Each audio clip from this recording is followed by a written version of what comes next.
Subscribe कीजिए हमारे channel Shahid रजा Ashrafi official को और बेल आइकन को प्रेस कीजिए जिससे आपको नए नए वीडियो की नोटिफिकेशन मिलती रहे।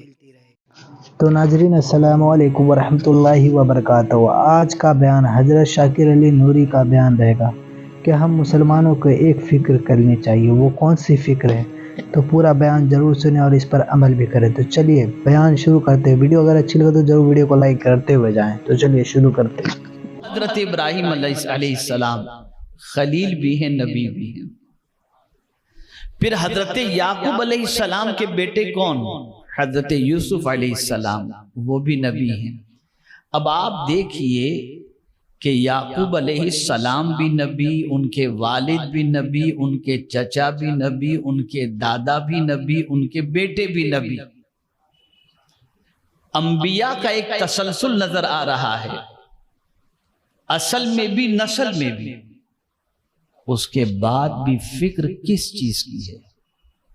तो हजरत याकूब जब इस दुनिया से जाने का वक्त करीब आया तो अपने सब बेटों पोतों को जमा करके अपनी फिक्र उनके सामने पेश की और पूछा, ये बताओ मा ताबुदून मिन बादी, जब मैं इस दुनिया से चला जाऊंगा तो तुम किसकी इबादत करोगे?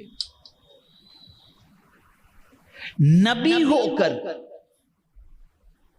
बेटा भी नबी है, फिर भी उनको फिक्र है तो इस बात की कि मैं अपने बच्चों से पहले ये कंफर्म कर लूं कि मेरे जाने के बाद कदम फिसलेगा तो नहीं। तो पूछ रहे हैं कि मेरे जाने के बाद किसकी इबादत करोगे?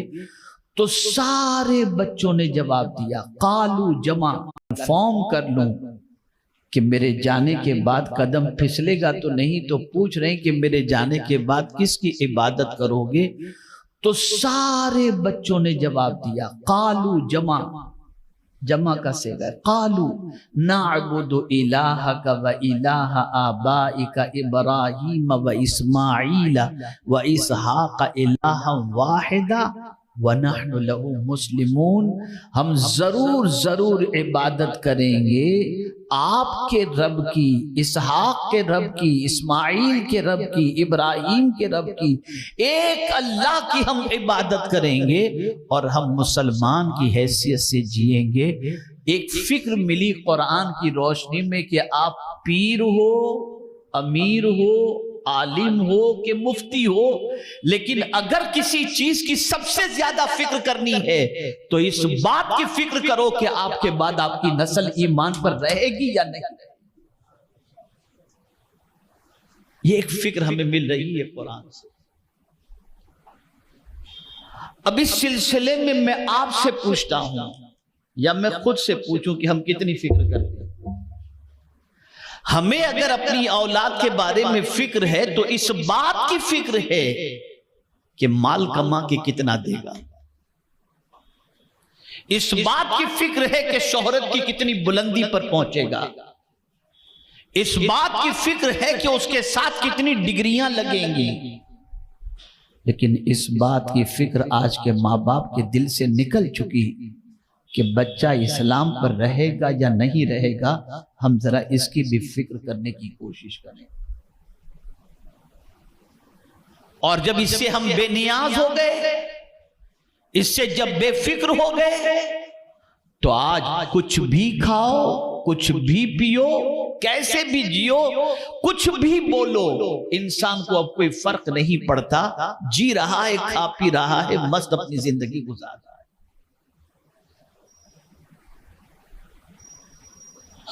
ऐ रसूल आजम सल्लल्लाहु अलैहि वसल्लम के दीवानों, हमने ये तसव्वुर किया कि हमारी तबाही और बर्बादी की वजह माली कमजोरी, तालीम की कमजोरी, ये सारी चीजें हैं। लेकिन डॉक्टर इकबाल ने वजह बर्बादी को बयान फरमाया और कहा, तरीके मुस्तफा को छोड़ना है वजह बर्बादी। बर्बादी की वजह माली कमजोरी नहीं, माली कमजोरी तो सहाबा की जिंदगी अगर आप देखें तो पेट पर पत्थर बांध करके जिंदगी गुजारते थे। लेकिन आलम यह था कि बातिल को एक बार देख लेते थे तो पसीना छूट जाता था, निगाहें पाक थी उनकी। इस वक्त सबसे ज्यादा जिस चीज की फिक्र करनी है वो फिक्र हमें अपनी नस्लों को ईमान पर कायम रखने की फिक्र करनी है, इसलिए कि आहिस्ता आहिस्ता जितनी ज्यादा दुनिया की तालीम और दौलत आती जाती है, इंसान के सीने से उतनी ही तेजी के साथ इस्लाम की मोहब्बत कम होती चली जाती है। ये टू बी फ्रैंकली और फैक्ट बात मैं आपको बता रहा हूं। माल आया, इस्लाम की मोहब्बत कम हो गई। दुनियावी बड़ी डिग्री आ गई, इस्लाम की दौलत, इस्लाम की मोहब्बत कम हो गई। और फिर आदमी ये सोचने लगता है कि अगर दुनिया में जीना है तो फ्री लाइफ जिंदगी गुजारो, खाओ पियो कुछ भी, ये रिस्ट्रिक्शन, ये पाबंदियां, ये सख्तियां, इन सारी चीजों की परवाह नहीं करनी चाहिए, खूब मौज मस्ती के साथ जिंदगी गुजारो, ये सोच बन गई। मैं आपको बताऊं, मेरे प्यारे आका सल्लल्लाहु अलैहि वसल्लम के प्यारे दीवानों, करबला के वाकयात आपने सुने, ताजदारे करबला की शहादत का वाकया आपने सुना, रोए भी होंगे, आंसू भी आपने बहाया होगा, और उनकी मोहब्बत व अकीदत में आंसुओं का नजराना पेश करना बाइसे खैर व बरकत भी। लेकिन सबक क्या सीखा आपने? क्या चंद कतरे आंसुओं के बहा देना यही मिशन हुसैनी है?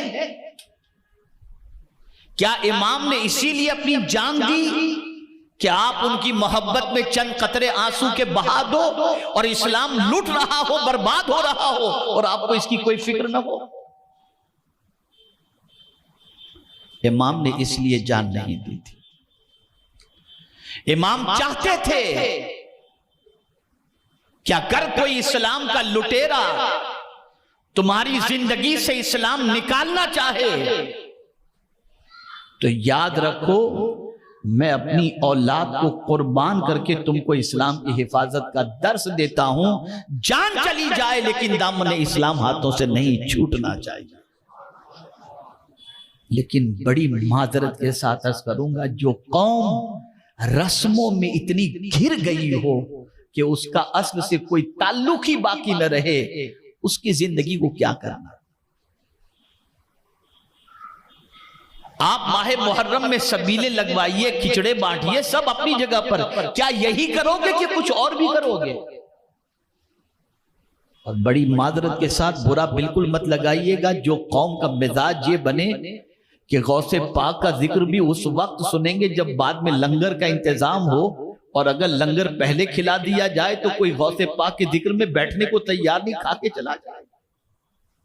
जिस कौम की फिक्र इतनी खाने पर चल चुकी हो कि उसे हर जगह पर सिर्फ पेट ही नजर आता हो, दीन नजर ही ना आता हो, उस कौम का क्या हाल होगा?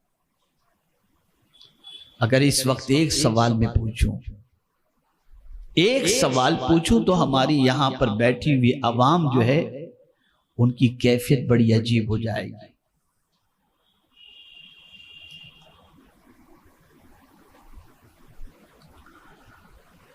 अगर इस वक्त एक सवाल पूछता हूं कि ये बताइए कि जनवरी से लेकर दिसंबर तक कितनों को नाम मालूम है? अंग्रेजी 12 महीनों के नाम कितनों को मालूम है? जरा बताइए तो। सबको मालूम है ना? सबको मालूम है। लेकिन अगर मैं कहूं जरा इस्लामी 12 महीनों के नाम बताइए, पसीना निकल जाएगा। जिस कौम का मिजाज ऐसा हो कि इस्लामी 12 महीनों के नाम भी उसे न मालूम हो, बल्कि लेटेस्ट सर्वे 6 महीने पहले का जो आया है, उस सर्वे के एतबार से 60% इंडियन मुस्लिम्स पहला कलेमा भी नहीं जानते। ये पोजीशन है। और हम क्या कर रहे हैं? खाओ कबाब। जितने मुस्लिम मोहल्लों में चले जाइए, रात के 3 बजे तक खूब कबाब चल रहे होते हैं, किताब कहीं नजर नहीं आती। किताब की छुट्टी हो गई, कबाब का दौर चल रहा है, खाओ पियो मौज मस्ती करो। कहां जाएगी ये कौम? फिर ऐसे ही बे इल्म बेअमल जहालत की वादियों में भटकने वाले नौजवान, बेरोजगार नौजवानों को दुनिया खरीदती है, उनसे ड्रग्स सप्लाई का काम लेती है, आवारागर्दी कराती है, और उसके बाद कौम भी बदनाम, खुद भी बदनाम, खानदान भी बदनाम, और पूरी जिंदगी तबाह बर्बाद हो जाती है।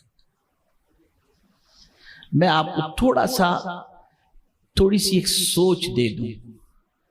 याद रखें, ईमान बहुत कीमती दौलत का नाम है। सबसे पहले तो इसको समझे, ईमान क्या है? बोलिए। बहुत कीमती दौलत का नाम है। इतनी कीमती दौलत है ये, इतनी कीमती दौलत है कि जिसको ये दौलत मिल गई उससे बड़ा इंसान कोई दूसरा हो ही नहीं सकता। ईमान की दौलत जिसे मिल गई उससे बड़ा इंसान कोई नहीं हो सकता। मैं कुरान की रोशनी में समझा दूं। अरबों खरबों इंसान मौजूद हैं, लेकिन वो चंद टकों पे कोई बिक जाता है, कुछ मिल्कियत पर बिक जाता है, कोई बोली लग जाती है, बोली लग जाती है। लेकिन साहिबे ईमान जो होता है ना, वो इतना महंगा होता है कि दुनिया का इंसान बोली लगा ही नहीं सकता। ईमान की वजह से उसका मकाम इतना बुलंद हो जाता है कि दुनिया का कोई इंसान उसका खरीदार बन ही नहीं सकता। इसलिए कि मेरे करीम ने खुद फरमा दिया, इन्नल्लाह अश्तरा मिनल मुमिनीना अनफुसहुम व अमवालहुम बिअन्न लहुमुल जन्नह। अल्लाह फरमाते बेशक अल्लाह ने खरीद लिया, अल्लाह ने खरीद लिया मोमिनों की जान और मोमिनों के माल को। पता चला जिसके पास ईमान की दौलत आ जाती है, कोई मालदार खरीदार नहीं होता, परवरदिगार उसका खरीदार बन जाता है। कितनी कीमती दौलत है ईमान, आप मुझे बताइए। अब आपको करना क्या है, थोड़ा सा समझें। समझाऊंगा लॉजिक के तौर पर तो बात समझ में आएगी। आपकी जेब के अंदर 200 रुपए हैं, आपकी जेब में 200 रुपए हैं। आप ट्रेन में सफर कर रहे हैं, स्लीपर क्लास के अंदर ट्रेन में हैं आप। 200 रुपये अगर जेब में हैं तो आपको कोई टेंशन रहेगा उसके गिर जाने का, या उसके लूट जाने का, या उसके तबाह हो जाने का, या जाय होने का? कोई टेंशन नहीं होगा। 200 रुपए की कौन फिक्र करता है? करवट मारा और सो गया, मजे की नींद भी आ गई। लेकिन आपके पास 2 लाख रुपए हैं तो आपकी जेब में 2 लाख रुपए हैं और आप ट्रेन में सफर कर रहे हो, और छोटा सा आपका बैग है, उसके अंदर आपने 2 लाख रुपए रखे, तो उसको बिल्कुल सराहने रखेंगे। उसका जो पट्टा होगा उसको गले में डाल के रखेंगे कि कोई खींचे तो भी पता चल जाए। आंख खुलेगी तो पहले देखेंगे कि बैग मौजूद है कि नहीं। बताइए ये है या नहीं? ऐसा होगा या नहीं होगा? तो मेरे प्यारे आका सल्लल्लाहु तआला अलैहि वसल्लम के प्यारे दीवानों, 2 रुपये होंगे या 200 रुपए होंगे, 200 रुपए होंगे तो आप बेधड़क सो जाएंगे। लेकिन अगर आपके पास 2 लाख हैं, 5 लाख हैं, 10 लाख हैं, तो चैन की नींद नहीं आएगी। आंख खुलेगी तो पहले पैसे को देखेंगे। समझ गए ना? आंख खुलेगी पहले पैसे को देखेंगे। मैं सोचा जरा पूछूं आला हजरत से, जरा पूछूं कि जरा इसके बारे में कुछ सोच अता फरमाइए। तो आला हजरत कहते हैं, सूना जंगल रात अंधेरी, छाई बदली काली है, सोने वाले जागते रहियो, चोरों की रखवाली है। इस वक्त सिचुएशन ये है कि इस ईमान की दौलत को आपकी जिंदगी से सल्ब करने और छीनने की कोशिश की जा रही है। और मुसलमान है कि अपने ईमान के बारे में कोई फिक्र नहीं करता। अब कैसे छीनने की कोशिश की जा रही है? ऐसे गाने बनाए जा रहे हैं कि जिन गानों में कुफरिया कलेमात होते हैं, बंदा मजे से गाने गुनगुनाता ही निकल गया इस्लाम से। ऐसे कुफरिया कलेमात उसकी ज़बान से निकलते हैं कि वो इस्लाम से निकल जाता है, उसे होश भी नहीं रहता। और क्यों निकलते हैं? इसलिए क्योंकि जानता ही नहीं कि इस्लाम क्या है, कुफ्र क्या है, क्या बोलना चाहिए, क्या नहीं बोलना चाहिए, कुछ वाकिफ नहीं। और हमने ईमान को इतना हल्का समझ लिया कि इसकी जैसे कोई अहमियत हमारे नजदीक है ही नहीं। याद रखो मेरे प्यारे आका सल्लल्लाहु ताला अलैहि वसल्लम के प्यारे दीवानों, अल्लाह ने जमीन दी, लेकिन ये नहीं फरमाया कि मेरे बंदो जमीन देकर मैं खुश हो गया। आसमान देकर ये नहीं फरमाया मेरे बंदो तुमको आसमान देकर खुश हो गया। परवरदिगार ने चांद और सूरज अता फरमाए, नहीं फरमाया कि चांद और सूरज देकर खुश हो गया। दरिया देकर नहीं फरमाया कि तुमको दरिया देकर मैं खुश हो गया। ये नहीं फरमाया कि मैंने तुम्हारे माँ बाप देकर मैं तुमसे खुश हो गया, तुमको मैंने ये अता फरमाया। लेकिन मैं जब कुरान पढ़ता हूं तो जानने की कोशिश करता हूं कि अल्लाह कौन सी चीज ऐसी दी जिसकी वजह से तूने खुशी का इजहार फरमाया हो। तो फरमाता है मेरा मौला, रदी तो लकुमुल इस्लाम दीना, तुमको इस्लाम देकर के मैं राजी हो गया। आप अंदाजा लगाइए।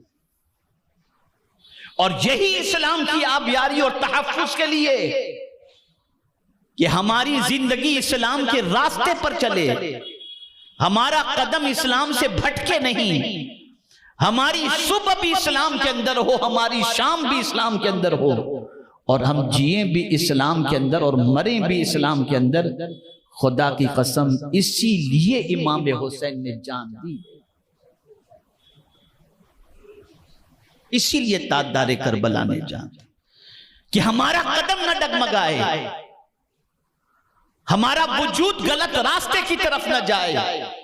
ते पर चलाने के लिए इमाम हुसैन ने सब कुछ लुटा दिया। और हमारा हाल ये है, हम खुद को हुसैनी भी कहते हैं और ताजदारे करबला की मोहब्बत का दावा भी करते हैं। और जब पूरी जिंदगी का एनालाइज करें और जायजा लें तो सारे काम जो यजीद करता था वो सारे काम करता हुआ आज का मुसलमान नजर आता है। नमाज यजीद छोड़ता था, मुसलमान छोड़ रहा है। गाने यजीद सुनता था, गाता था, मुसलमान सुन रहा है। शराब यजीद पीता था, मुसलमान पी रहा है।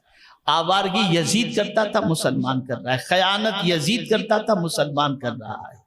हराम को हलाल और हलाल को हराम यजीद करता था, आज का मुसलमान कर रहा है। आज का मुसलमान तो खाने की बात हो तो कह रहे मौलाना क्या लफड़े फसाद के अंदर पढ़ते हो, बिस्मिल्लाह पढ़ के खा लो, सब चलता है। ला हौला वला कुव्वता। ये आज का मुसलमान है। जरा देखे कहां जा रही है हमारी कौम।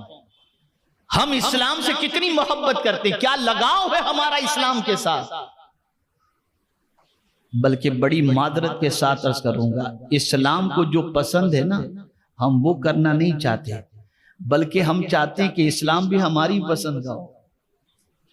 हम इस्लाम के पसंद के ना बने, बल्कि इस्लाम हमारी पसंद का। हमें जो चीज पसंद है इस्लाम वही बन जाए। ऐसा नहीं होता, ऐसा नहीं होता। इस वक्त का सबसे बड़ा चैलेंज हमारे लिए जो है वो ये है, खुद को और खुद की नस्लों को इस्लाम पर कायम रखना। ये सबसे बड़ा चैलेंज है। इल्हाद और बेदीनी का तूफान बपा है। जहां बच्चे कॉलेज और यूनिवर्सिटी में कदम रखते हैं, इस्लाम से कच्चे धागे की तरह उनका रिश्ता बन जाता है। आकर पूछते ऐसा क्यों, ऐसा क्यों। आज ही मैं एक स्कॉलर की स्पीच सुन रहा था जुमा के बाद, इत्तेफाक से है दुनियावी तालीम याफ्ता, लेकिन मैं सुन रहा था जरा एक इंटरेस्टिंग टॉपिक था कि कायनात की तख्लीक से पहले अल्लाह क्या कर रहा था। और कहां था? ये क्वेश्चन। जब दुनिया उसने पैदा नहीं की थी, कायनात की तख्लीक नहीं हुई थी, तो अल्लाह अज़्ज़ा व जल्ल कहां था, क्या कर रहा था? ये क्वेश्चन था। उन्होंने अपने हिसाब से अहादीस की रोशनी में और कई अरब पहले के बारे में तज्जिया जो साइंटिस्ट लोगों को था, उन्होंने उसको पेश किया और साथ ही साथ रसूल आज़म सल्लल्लाहु अलैहि वसल्लम की एक हदीस मुबारका पेश की। अब मैं उसकी तफसील में जाना नहीं चाहता, लेकिन आपसे एक सवाल पूछता हूं, क्या जानते हो अल्लाह के बारे में? क्या जानते हो? आपके पास अगर कोई गैर मुस्लिम आए और आकर के ये सवाल करे कि भाई जरा हमको कुछ अल्लाह के बारे में बताओ, तो आप क्या बताएंगे? क्या जानते हो अल्लाह के बारे में? क्या बताएंगे आप?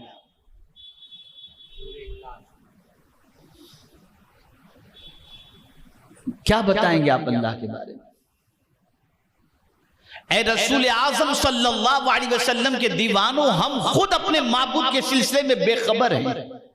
हमारे रब की जात के बारे में हमें कोई इल्म नहीं। आप जानते हैं पहले अल्लाह की डेफिनेशन क्या है?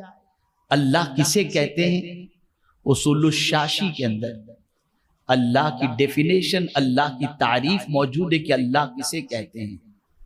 तो फरमाया गया अल्लाहु अलमुन अलल असह लिज़ातिल वाजिबुल वजूद अल मुस्तजमाउ लिजमीइ सिफातिल कमाल।